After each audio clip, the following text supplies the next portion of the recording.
I am alone, ranged in comforting nothing, distinct from the void only by my own awareness.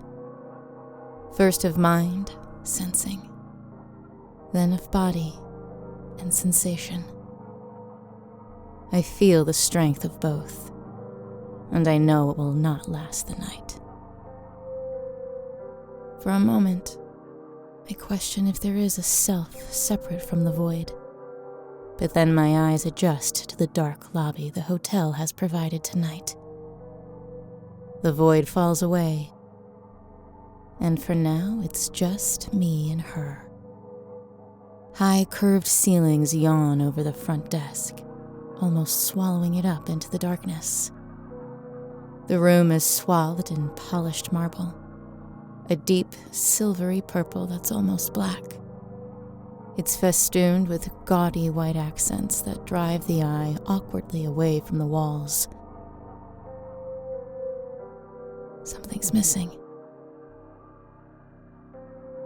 With a subtle, searching feeling, I scrutinize the dark, cornerless room.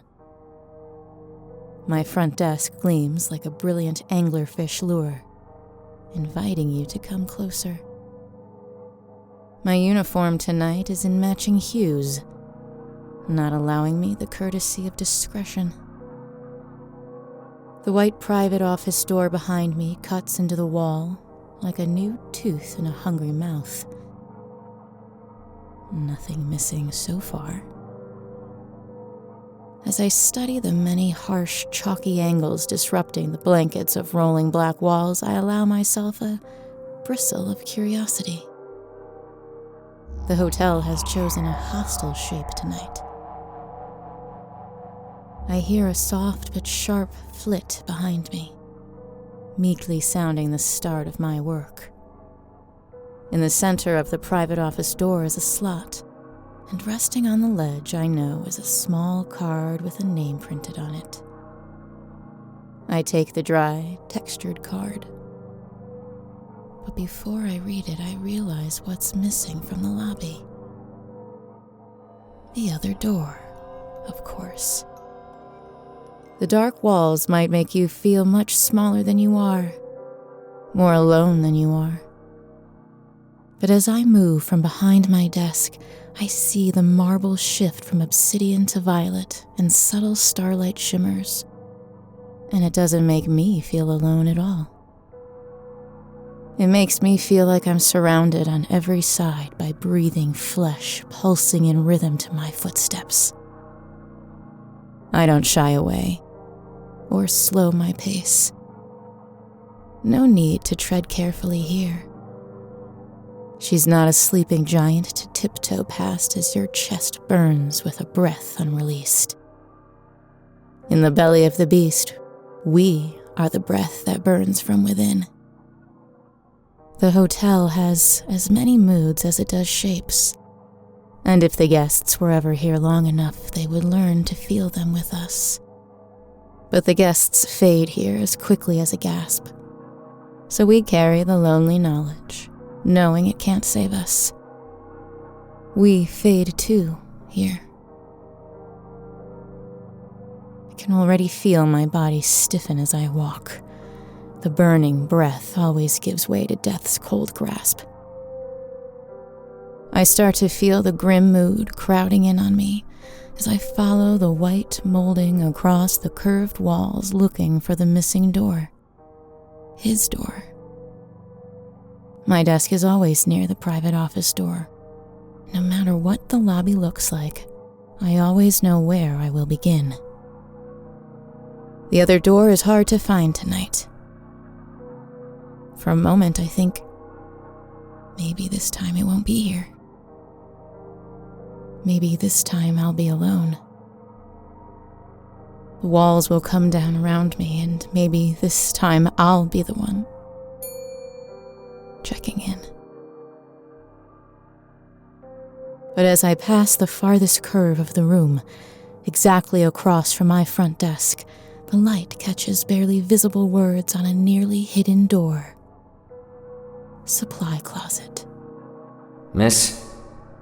I didn't hear him come in. Miss? Hello? He's draped in expensive, dark velvet, and his bright red shoes are soft-soled. He must have sailed through my lobby like an owl. He looks tired. He's been pushing himself to stay awake, to get here, or wherever he thinks he is, wherever he was trying to go. I don't need to know this man very long to read his moods. You work here? You work here, right? There's no one at the desk. I check the card in my hand surreptitiously before I answer. Of course, Mr. Sherwin, I say. I can help you immediately. Perry Sherwin not only snuck himself in, but he brought 4 bags, each a different size and shape as well. He's got them grouped up behind him, like a cadre of sycophants cheering him on. I get a better look at him as I cross the wide-open lobby. There's something in his eyes, a softness. Not dullness or confusion, but a limitation. His stance is shiftless and loose. I'm surprised he doesn't have someone here making all his arrangements for him. He would be more at home at the center of a collection of assistants and helpers and hangers-on, each performing one service or function, one he can't or won't do himself. Not the same people all the time, but a carousel of interchangeable servants he can define himself against. But not here. Alone in my lobby, he's got nothing to measure himself against, and all he can do is wait for someone else, for me, to step in and give him substance.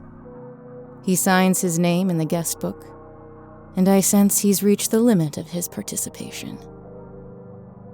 He steps away from the bags and doesn't seem to notice that a little bit of some dark rot has begun to leak from the orifices in my head. With his back to me, he blends even more with the dark open walls. If I don't look directly at him, he almost fades to nothing but a pair of soft red shoes padding impatiently in small steps back and forth. The walls ripple in the light again. Maybe it's light, quivering like hungry, aching flesh. Perry Sherwin doesn't see that either, though. He's accustomed to the kind of luxury and grandeur he's surrounded by now. The lobby may as well be a blank space, a placeholder for him to stand in while he waits to be waited on. His room key is a plaster rectangle I put into a paper card and write 47 on so he doesn't get lost. I ask him if there's anything else he needs. Tell him checkout time, explain the minibar, everything he's used to hearing, everything he expects to hear. I know it's all turning into a bland white buzz in his ears. He nods a few times, but doesn't bother to look in my direction. Even if he did, he wouldn't have noticed my face looked a little thinner, or that my eyes have noticeably paled. No one in the hotel escapes death. In some form or other, it comes for us all. But seeing the guest's obliviousness, knowing what waits for him, I see now what being alone here truly looks like. I see everything here. I am not alone here. But the guests never see death here until it comes for them. With a waxy, sunken hand, I summon it for Mr. Sherwin.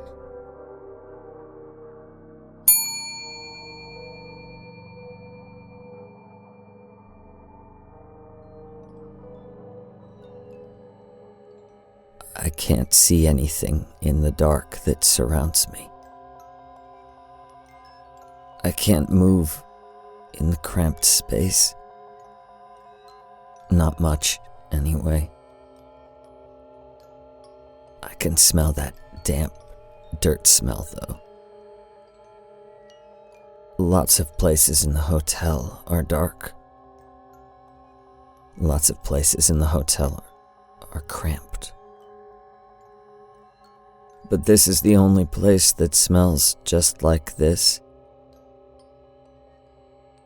It smells how I imagine a graveyard smells after it rains. I've never been to a graveyard, but that's how I imagine it smells. I don't know for sure, but I don't think the people at the graveyard know what it smells like either. They're also somewhere dark and cramped and smelly. Maybe when they get visitors, they can hear the muffled conversations of the people who put them there.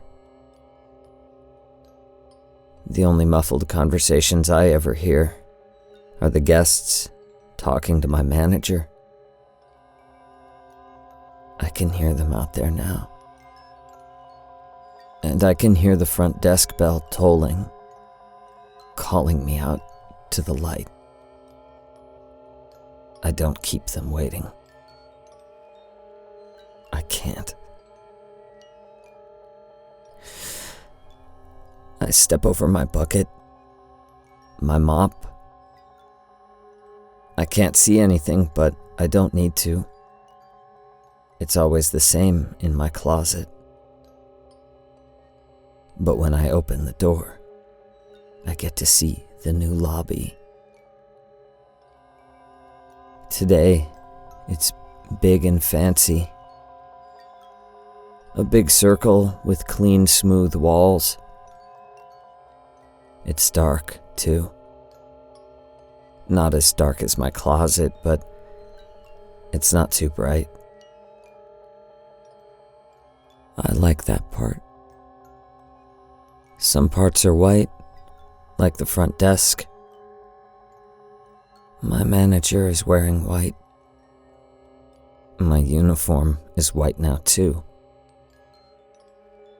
I can't see my hat, but it's probably also white.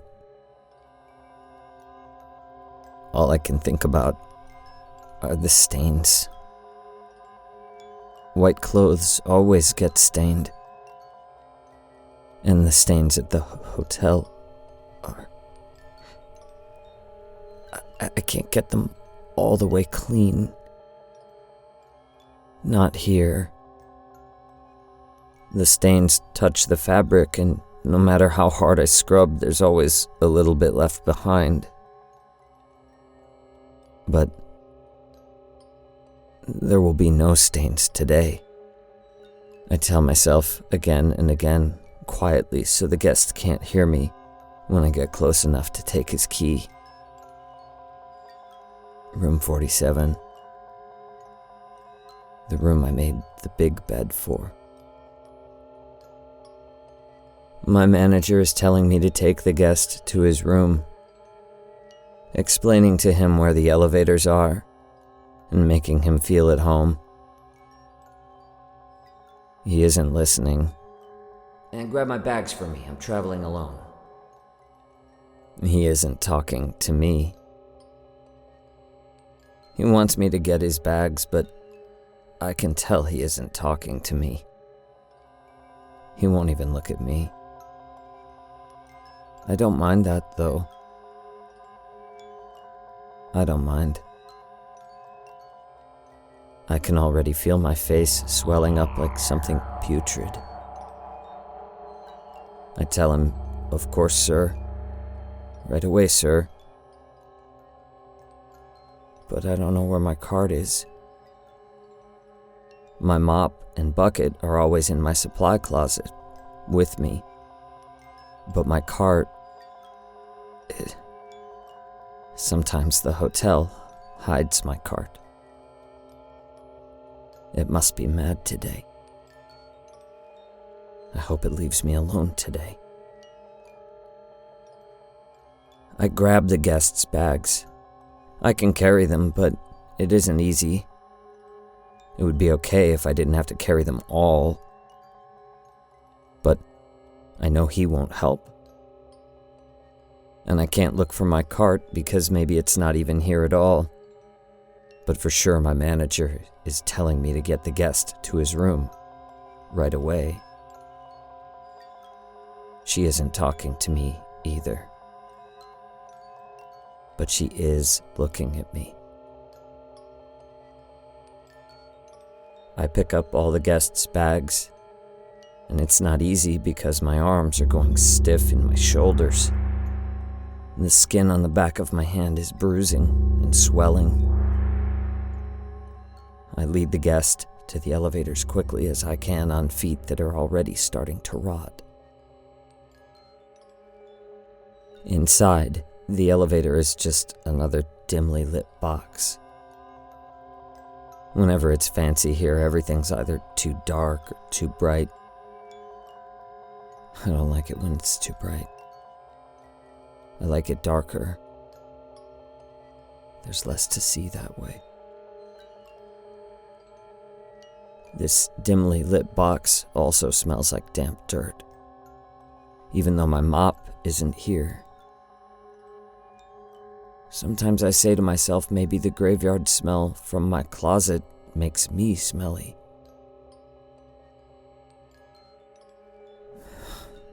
I don't really think that, though. Because even in the dark elevator, I can see our reflections against the polished doors.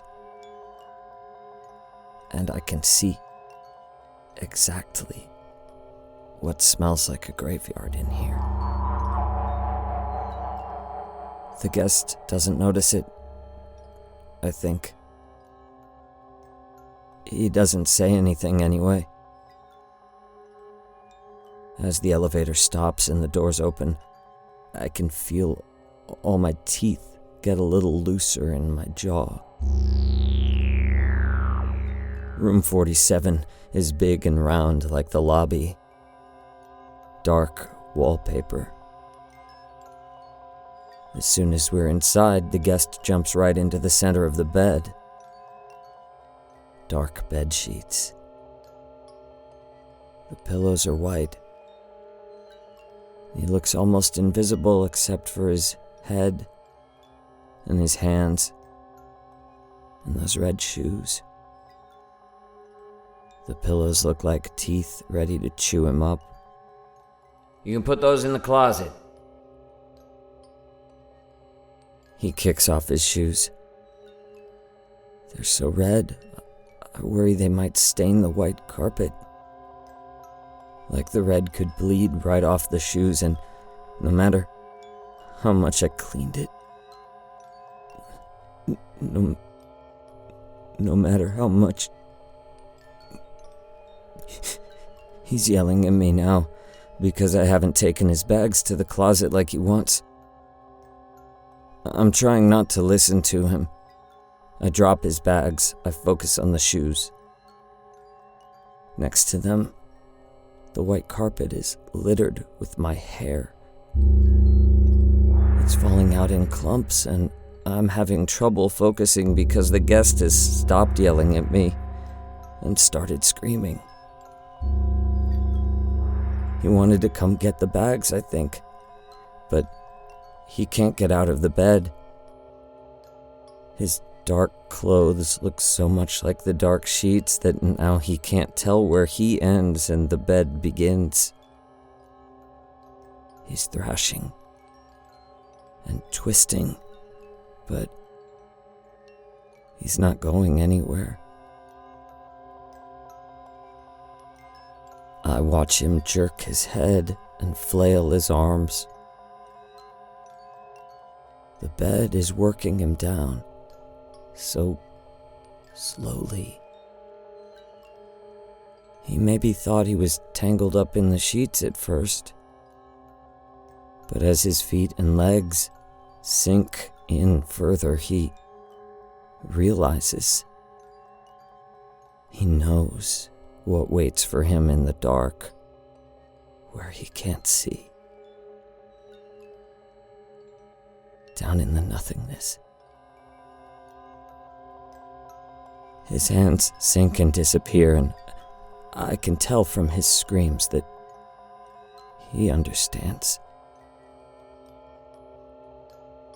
He sees me now. As his head dips into the darkness, he looks at me for comfort. But he sees me, and he doesn't look comforted. Sees how sunken my eyes have become, and how the skin pulled away from my teeth. He knows he's going to look this way soon. Really knows it.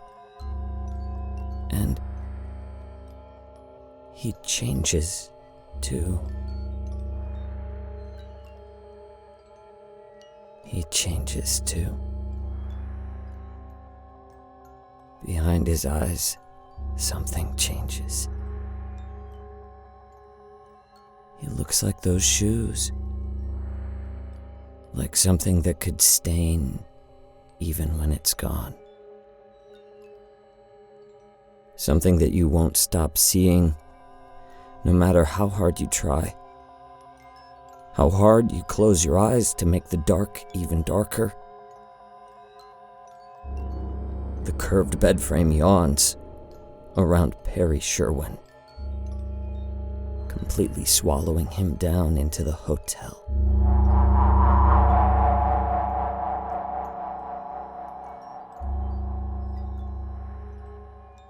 I'm alone. And I close my eyes so that I can be in the dark again now.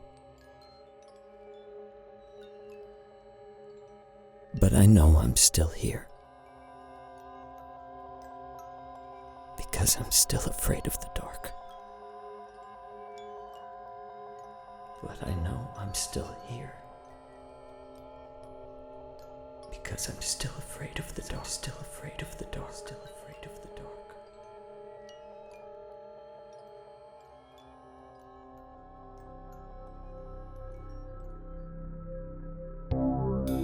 The Hotel was created and produced by Veronica, California, and Mark Whitten, starring Kelly Nienaltowski as the manager, Mark Whitten as the lobby boy, Graham Rowat as the owner, and Christa Lewis. Music by Lauren Picorni, West Rodri, and special guest composer Zach Tatom-Drake. And produced by Pacific Obadiah.